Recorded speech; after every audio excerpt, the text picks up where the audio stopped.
ఇప్పటికైనా కలెక్టర్ గారు కూడా దీని మీద దృష్టి పెట్టాలి. ఎందుకంటే పోడు భూముల సమస్యలను పరిష్కరించాలి. గతంలో అడవి హక్కుల చట్టం వచ్చింది. ఆ చట్టం ద్వారా ఇప్పటి వరకు ఎటువంటి ప్రయోజనాలు లేవు.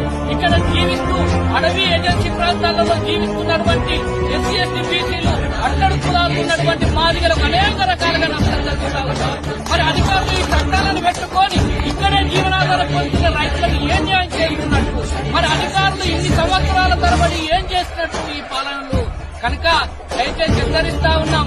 చట్టాలు ఏదైనా అధికారులకు అగ్రవర్ణాల చుట్టాలు కావచ్చు, మేము వాటిని ఎదిరిస్తాం.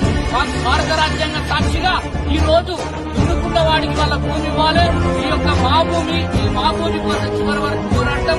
అధికారులు ఇప్పటికైనా అక్కడ పొలాలలో పోయి చేళ్లలో పోయి వేధింపులకు గురి చేస్తే ఇంకా మంచి ఉండదు. ఎందుకంటే మేమన్నీ తెగించి ఇలా భూమి కోసం బతుకుతా ఉన్నాం. కనుక మేము చేయబోయే రేపటి వరకు పోరాటానికి భస్మం అవుతారు అధికారులు.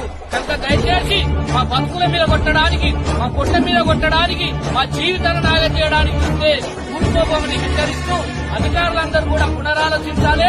ఏదున్నా రైతులతో పోడు రైతులతో చర్చకు రావాలని మేము ఈ సందర్భంగా తెలియజేస్తున్నాం. ఏదైనా అధికారులు వేధింపులకు చేస్తే మేము ఎంతటి పోరాటానికైనా సిద్ధపడతామని హెచ్చరిస్తాం.